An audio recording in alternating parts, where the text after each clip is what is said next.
Mu France yaravuze ati en voulant trop gagner on risque de tout perdre. Mu Burundi arabisobanura neza ngo amungura nka niyo mazitovya. Bisobanura ko iyo urondeye vyinshi ku buryo butabereye, ku buryo butari bwiza, uburiramwo n'ivyo wari ufise.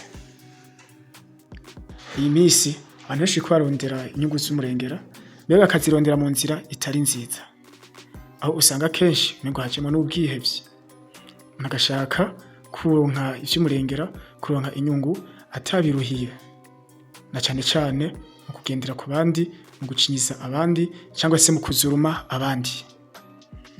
Turimo turihweza biriko bigenda bizana ingaruka nyinshi ku bantu, kuko abantu benshi basanze aribwo buzima bahisemo kwiberamwo. Ivyo twihweje ingaruka mbi nyinshi ziriko ziraboneka, zibonekeza cane cane kugwanka hagati y'abantu n'abandi, ubwicanyi hagati y'abantu n'abandi, mbese uguturatura bivanye n'ivyo umuntu aba yarikwegeye. Ibi tubwira iki? Turashobora kubahiriza ibitari ivy'iwacu maze tukabungabunga ivy'abagenzi bacu, na cane cane ko ari vya bindi bica biduha kubaho neza, bikaduha ukwiyubaha. N'ico gihe iyo wiyubashe, iyo wubashe ivy'umuntu, biratuma kumva woroha ukaja ahandi ejo. Nayo mpamvu Imana iraduha ubuntu, hama abantu bakaguha ubuntu ibintu. Ico gihe rero Imana iguhaye ubuntu, hanyuma ubwo buntu bigatuma nawe bukuronsa abantu, ba bantu baca baguha ibintu. Bishoboka gute? Imana iguha ubuntu, turi kuragenda mu bugwaneza, mu kugaragara neza abandi, mu gutekereza, mu kubabera icirori birabamwe. Zoca uronka abantu kuko abagenzi bazokwiyongera, inshuti zizogukunda, abagenzi bakube hafi.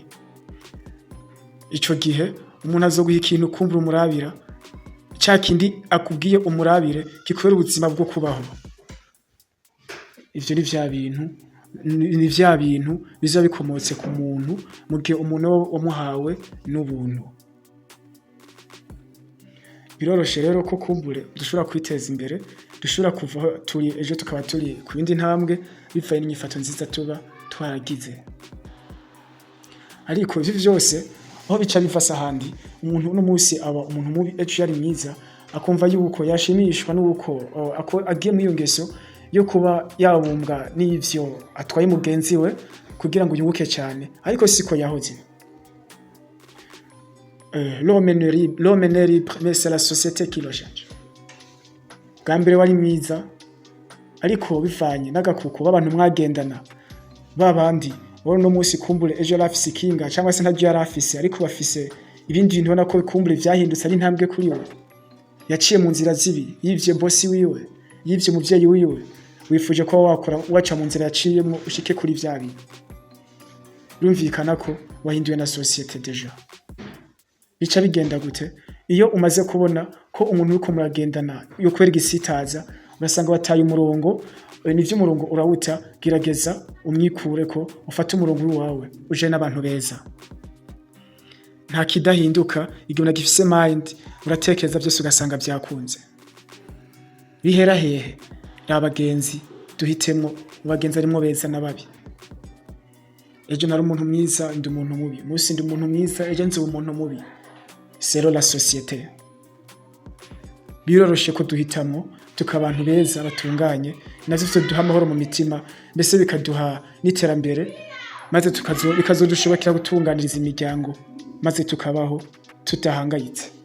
Nkuko bisanzwe isi ni kizunguzungu, ntamenya aho bwirageze, ku nguvu uzoba ufise, ku buryo uzoba ufise, gerageza kwiga ingene wabungabunga ubuntu bwawe, wabungabunga imico n'inyifato zawe, urabe kumbure isuzume, umuntu arisuzuma akikontrola, teje uko narindi mbega bihindutse gute, ukoresha ubwenge bwawe urubanza ubone.